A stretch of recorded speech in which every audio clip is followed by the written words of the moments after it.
এখন আপনাদের সামনে বক্তব্য নিয়ে আসবেন আজকের সম্মেলনের অন্যতম গেস্ট অফ অনার, বাংলাদেশ আহলে হাদিস জামাতের মাননীয় আমির, চট্টগ্রাম আন্তর্জাতিক ইসলামী বিশ্ববিদ্যালয়ের সম্মানিত অধ্যাপক, বিশিষ্ট আলেমী দ্বীন এবং গবেষক বাগ্মী Sheikh doctor Mohammad Musliuddin sir.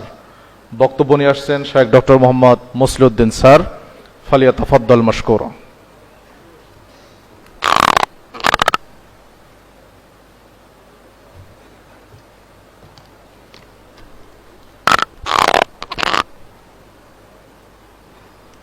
السلام عليكم ورحمة الله وبركاته. الحمد لله والصلاة والسلام على رسول الله، أما بعد فأعوذ بالله من الشيطان الرجيم. من المؤمنين رجال صدقوا ما عاهدوا الله عليه فمنهم من قضى نحبه ومنهم من ينتظر وما بدلوا تبديلا. الأحزاب آيات نمبر 23. শুব্বানে আহলে হাদিস এর একাদশ কেন্দ্রীয় সম্মেলন 2025 যা অনুষ্ঠিত হচ্ছে আজ 2 আগস্ট 2025 শনিবার জোনাকি কনভেনশন হল, নয়াপল্টন, ঢাকায়। এর সম্মানিত সভাপতি, প্রধান অতিথি যিনি অধ্যাপক ডক্টর আব্দুল্লাহ ফারুক অনুপস্থিত আছেন, ভারপ্রাপ্ত সভাপতি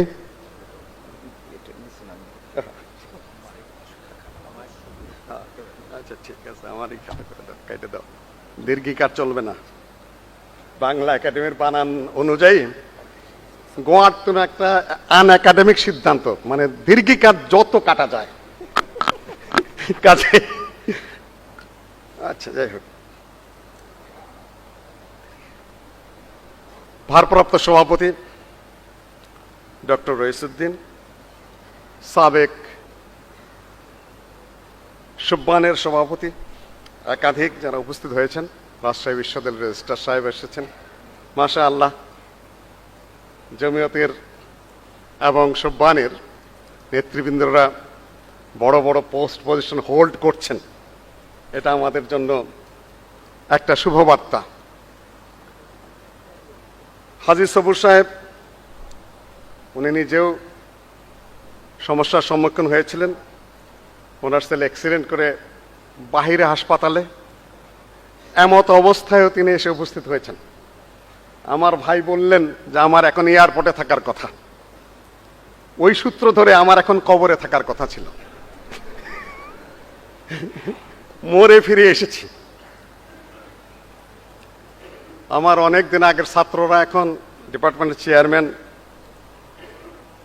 তাদের কোলে আমি মৃত্যুবরণ করেছি, তাদের বর্ণনা অনুযায়ী ভারী হয়ে গিয়েছিলাম, সেখান থেকে আবার ফিরে এসেছি। তো সেদিন খুতবায় বলছিলাম যে আমার মতো গুনাহগারের মৃত্যু এত আযাব ছাড়া হবে, আল্লাহ তোমার শুকরিয়া যে আমি তেমন কিছু টের পাইনি যে আমি মরে গিয়েছিলাম। আল্লাহ এভাবেই যদি মৃত্যুটা হয় তাহলে মনে করব যে আলহামদুলিল্লাহ একটা ভালো মৃত্যু হয়েছে। শুব্বানের এত বড় উপস্থিতি আজকে একাদশ সম্মেলনে, এটা প্রমাণ করছে যে দেশে কাজ হচ্ছে। অনেকেই শুধু হতাশার বাণী বলেন, অনেকেই শুধু দীর্ঘশ্বাস ছাড়েন, না আসলে তা নয়। আলহামদুলিল্লাহ এত সংখ্যক উপস্থিতি এবং বক্তব্যের যে পরিবর্তন, শব্দের পরিবর্তন, ভাষার পরিবর্তন, গুণগত পরিবর্তন, সেগুলা খুবই এই সন্তোষজনকভাবে লক্ষণীয়। আমি বসে বসে অবজার্ভ করছিলাম, যদি কিছু কিছু শুনতে পাচ্ছি, কিছু কিছু শুনতে পাচ্ছি না, কেন আমার এখনো হার্টবিট ওঠানামা করতেছে এই 57 থেকে 71-এর মধ্যে, এখনো আসার কথা ছিল না, তো ধরে নিয়ে এসেছে। আর এই যুবকদের সাথে উপস্থিত হয়ে অনেকটা সুস্থ বোধ করছি, নিজেকে যুবক যুবক মনে হচ্ছে আবার, আলহামদুলিল্লাহ। অনেক বক্তব্য বেশ কিছু হয়েছে, আমরা এখন কি করতে চাই। তাজকিয়া নফসের উপরে একটা আলোচনা হয়েছে। তাজকিয়াটা হলো মূলত বৃহত্তর কাজের প্রস্তুতি। তাজকিয়ার জন্যই নয়। আপনি যদি কালকে ইসলামিক কেতালের ময়দানে যেতে চান, রাষ্ট্রীয় সরকারের নির্দেশ ছাড়া হবে না। যারা করেছে জঙ্গিবাদ, নিজেরা গ্রুপ করে সেটা অন্যায় করেছে, ভুল করেছে। রাষ্ট্রীয় নেতৃত্ব ছাড়া কোনোদিন হুদুদ হয় না, কিসাস হয় না, রাষ্ট্রযুদ্ধ হয় না। এতটুকু প্রাথমিক এলিমটুকু তাদের ছিল না, জ্ঞানটুকু ছিল না। দেশ পড়ে গিয়েছিল মহা সমস্যায়। শিমুল বিশ্বাস সাহেবের সাথে আমি নিজে দেখা করেছিলাম, তখন আমার মনে আছে। তখন তিনি একটা বৃহত্তর রাষ্ট্রের দায়িত্ব পালন করেন, যেগুলো আহলে হাদিসরা জড়িত নয়। আপনি সর্বোচ্চ নেতৃত্বের সাথে একটু যোগাযোগ করে দেন। আমি নিজে দেখা করেছি সেই সময়, উনি উপস্থিত হয়েছেন। তো যা কথা সেটা পরে থাকবে। আমরা কি করতে চাই? আজকে বোধহয় একটা নির্বাচন হবে, একটা সিস্টেমে এসেছি, আমরা একটা নিয়মে এসেছি, একটা পদ্ধতিতে এসেছি। সিস্টেম, নিয়ম, পদ্ধতি এগুলা মেনে চলতে হয়। কতগুলা ব্রেন একত্রিত হতে হয়, কম্বাইন্ড ব্রেন, যেটা থিঙ্ক ট্যাঙ্ক সৃষ্টি করতে হয় একটা দেশে। আমি কি করতে চাই? তুর্কিস্তানের যে বিপ্লবটা 29 বছর নুরসি, কিন্তু 27 বছর তুর্কি এই ইসলামিক আন্দোলন, যেটাই বলি আমরা, তাকলিদ বলি, যাই বলি না কেন, যে আন্দোলনটা হয়েছে, তার নেতা কিন্তু 29 বছর জেলে বসে শুধু আধ্যাত্মিকতার উপর লিখেছেন। ভাই যেটা আলোচনা করলেন, আধ্যাত্মিকতার কি সেটা?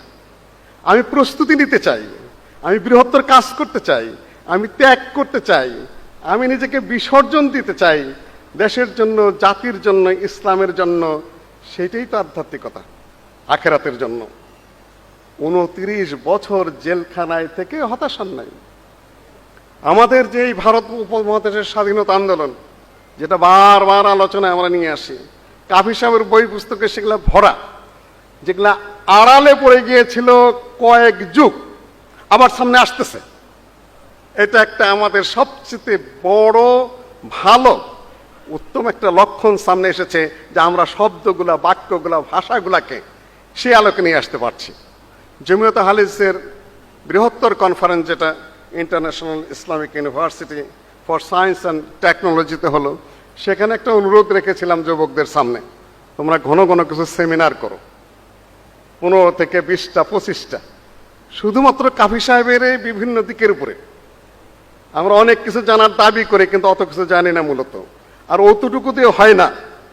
কখনোই একটা নেশন যদি তুমি বিল্ড করতে চাও, তুমি যদি একটা জাতি গড়ে তুলতে চাও, সমস্যাগুলো যদি তুমি চিহ্নিত করেই থাকো, সেগুলো যদি একটা সমাধানের দিকে যেতে চাও, তোমাকে অনেক কিছু পড়াশোনা করতে হবে, অনেক কিছু বুঝতে হবে।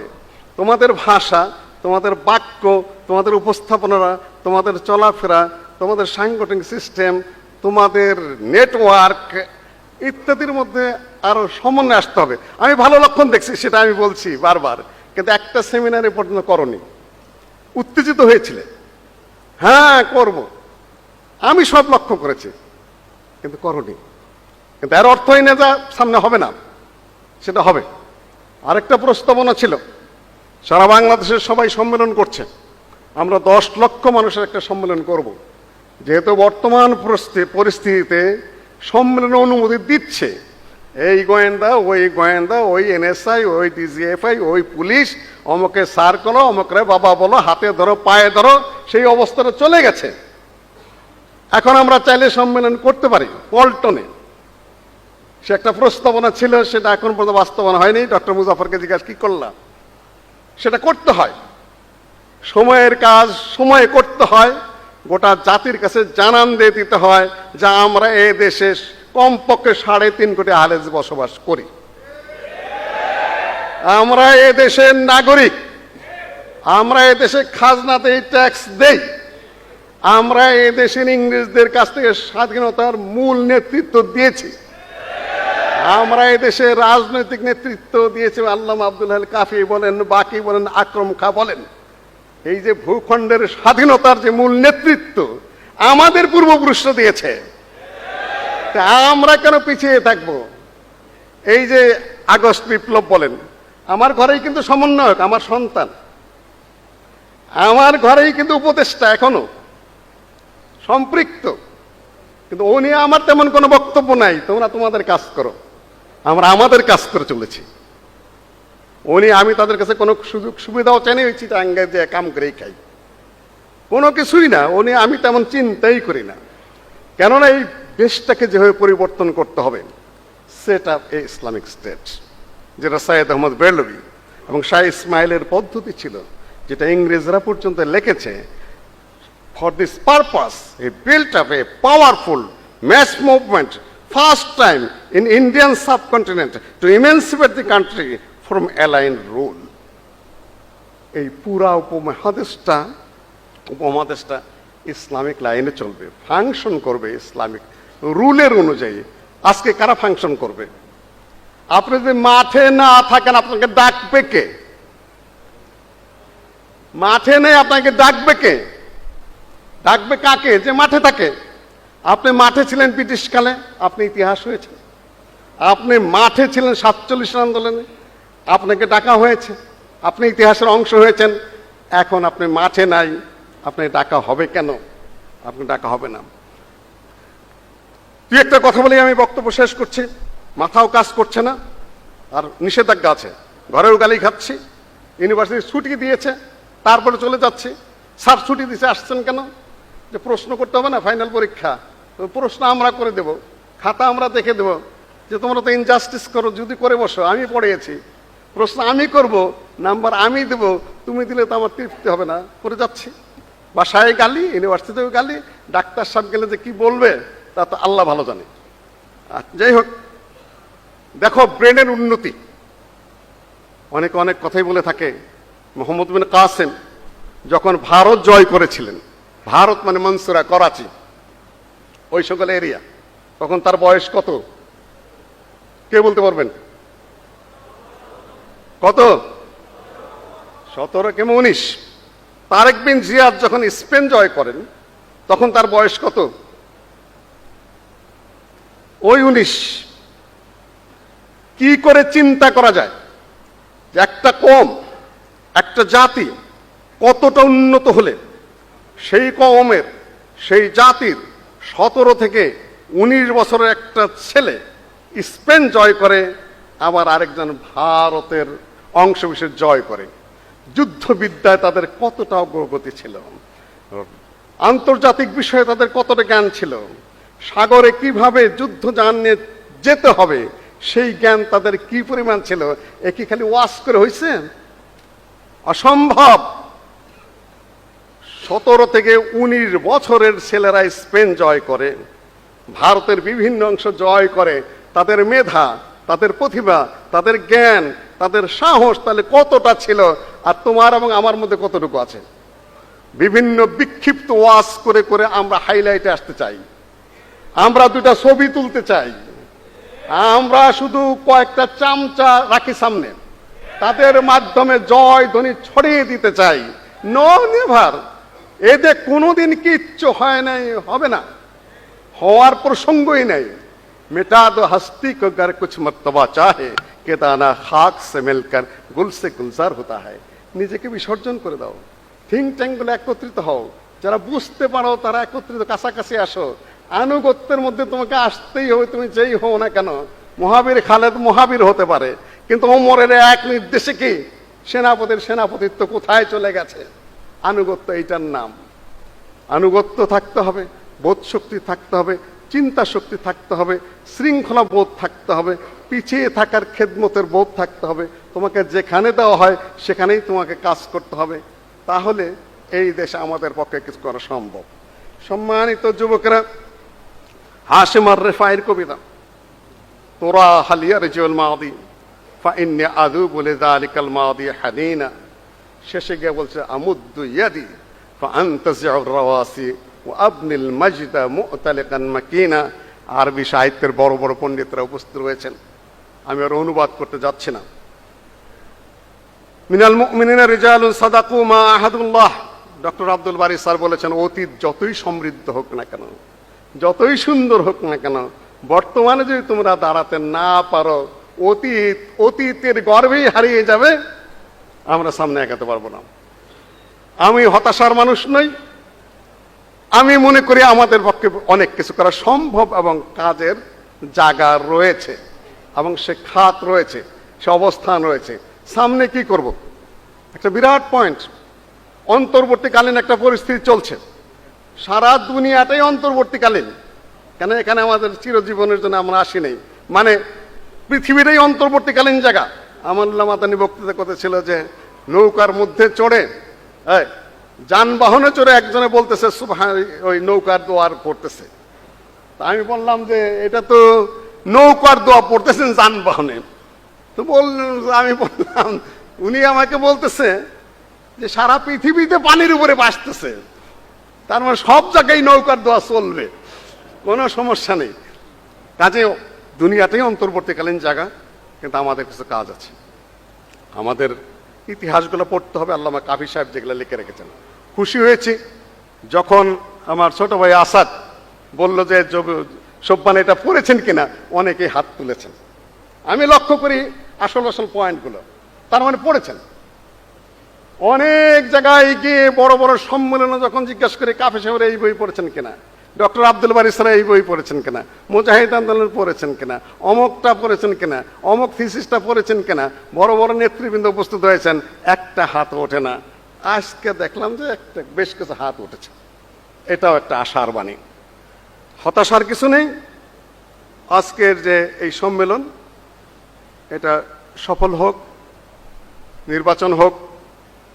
যেই নির্বাচিত হবে, অনেক সময় নির্বাচনে ভয় পেয়ে যায়, না জানি অমুক আসে কিনা, না জানি তমুক আসে কিনা, ও আসলে চলবে কিনা। আর ভাই চলবে না কেন? যাকে দিবেন তাকে দিয়ে চলবে, আপনি ভয় পাচ্ছেন কেন? তাকে চালাবেন আপনারা, ডান বাম করতে পারবে না, তাকে নিয়মে চলতে হবে, কনস্টিটিউশন অনুযায়ী চলতে হবে।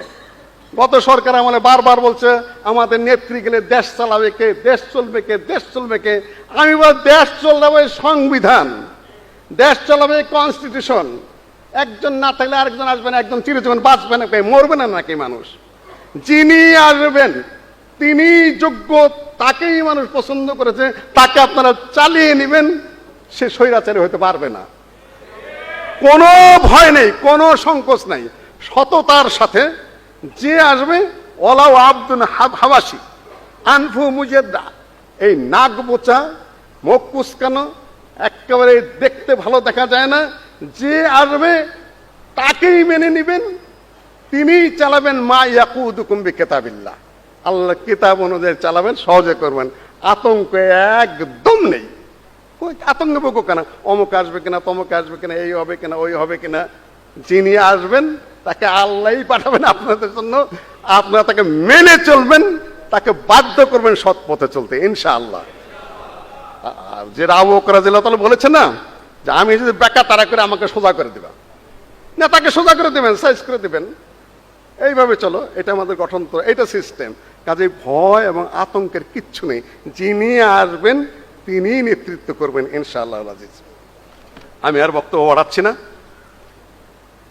আমাদের যদি 3.5 কোটি হালেস মানুষ থাকে, সেখানে প্রায় 2 কোটি যুবক আছে, মাদ্রাসায় আছে, স্কুলে আছে, কলেজে আছে, ইউনিভার্সিটিতে আছে। তাদের সবার সাথে যোগাযোগগুলো রক্ষা করতে হবে। উদারতার দিকে যাচ্ছি, মহত্বের দিকে যাচ্ছি। স্টেজে যার যার অধিকার দেওয়া হচ্ছে, সম্মান দেওয়া হচ্ছে। গ্লাসনস্ট, পেরেস্ত্রোইকা, এই পথ ধরেছিলেন গর্বাচেভ।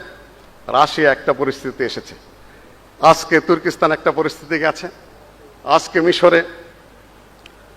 যদিও সেখানে এখওয়ান এবং সালাফিরা মিলিয়ে এসেছিল, পরে সেই ঐক্য আর টিকে নেই, সেটা বিভাজনের দিকে গেছে, সেটা অন্য একটা সিস্টেমে এসেছে। আজকে সিরিয়া এত কঠিন তাসসুফ মাযহাবী, একটা সুসংবাদ দিয়ে যায় আপনাদেরকে, সবচেয়ে কঠিন মাযহাবী তাকলিদ কিন্তু আফগানিস্তান এবং সিরিয়ায়। সিরিয়ায় যে রাষ্ট্র প্রতিষ্ঠা হয়েছে সেটা কিন্তু সেই রাষ্ট্র প্রতিষ্ঠা হয়নি। কাজে হতাশায় ভুগবেন কেন আপনি? আল্লাহ যে পরিবর্তন করে দিয়েছে। আফগানিস্তান হয়েছে একভাবে, সিরিয়ায় হয়েছে কি আরেকভাবে সৌদি প্রভাবিত, যদিও প্রধান মুফতি আশারি, এটা একটা সমস্যা হয়ে গেছে মারাত্মক, ওটা চেঞ্জ হবে, আল্লাহ চেঞ্জ করে দিবেন। আর তারপরে যেটা ইরান এবং ইহুদি সমস্যা, যেটা শিয়া এবং ইহুদি, একটা হলে কুত্তা আর একটা হলে শুয়োর। শুয়োর এবং কুকুরের যুদ্ধের মধ্যে আমরা কারো পক্ষ নিতে পারবো না। আমরা চাই দেশ স্বাধীন হোক, আমরা চাই মুসলিম কর্তৃত্ব হোক। আজকে ইরান শিয়ারা নিয়ে নিয়েছে, কালকে ওটা ইয়েমান শিয়ারা নেয় অবস্থা, কালকে কাবা দখল করবে, কালকে ফিলিস্তিনের বাইতুল মাকদাসে ক্ষতি মানে খোদবা দিবে শিয়ারা, ইহুদিরা খোদবা দিতে যাবে না। আমি ইহুদিদের কেউ বলবো ইহুদিদের পক্ষ নিলেন, আর ইহুদিদের যেতে শিয়ারা 100 গুণ ভয়ঙ্কর। কেন ওরা কাবায় খোদবা দিবে, কালকে বাইতুল মাকদাসে খোদবা দিবে। ওরা কোরআন মানে না, ওরা হাদিস মানে না, ওরা সাহাবীদের সম্মান করে না। ওদের কিসের ইসলাম? কুকুর এবং শুকুরের যুদ্ধে আমাদের অবস্থান কারো পক্ষেই না, দুইটাই খারাপ। সেখানে আমরা মনে করি কমপক্ষে সিরিয়ার মতো একটা সুন্দর একটি পরিস্থিতির সৃষ্টি, আবার সেখানে ইসলাম ফিরে আসুক।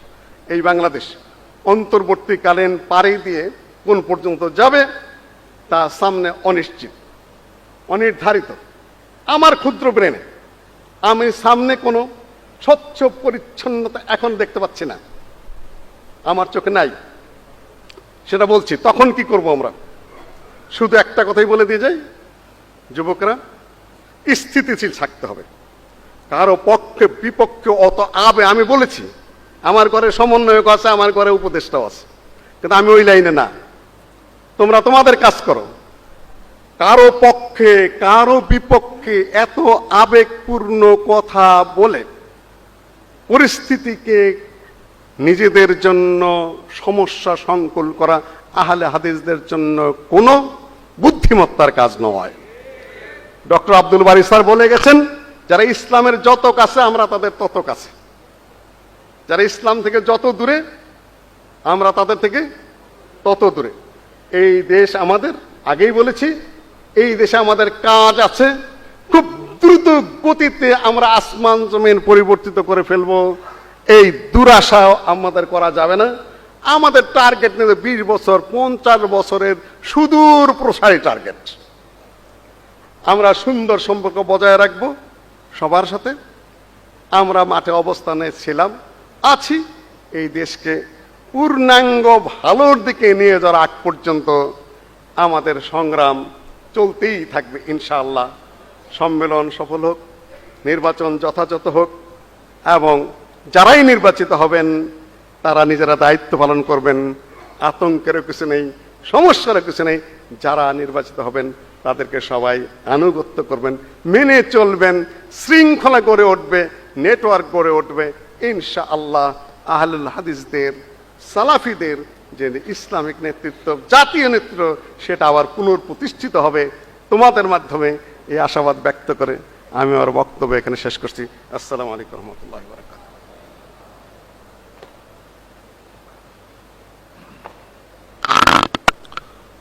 মাশাআল্লাহ, সারগর্ভ বক্তব্য আমরা শুনলাম। আমাদের জন্য দিক নির্দেশনামূলক এবং ঐতিহাসিক এই দেশ এবং জাতির জন্য আমাদের করণীয় সম্পর্কে স্যারকে অসংখ্য ধন্যবাদ। সেই সাথে স্যারের সুস্থতার জন্য দোয়া করছি, কারণ স্যারের যে ভয়েস, সেই ভয়েস কিন্তু আমরা আজকে শুনি নাই স্যারের অসুস্থতার জন্য। আমরা আল্লাহর নিকট দোয়া করি আল্লাহ তাআলা তাকে অতি দ্রুত শেফায়ে কামেলা আজেলা দান করেন।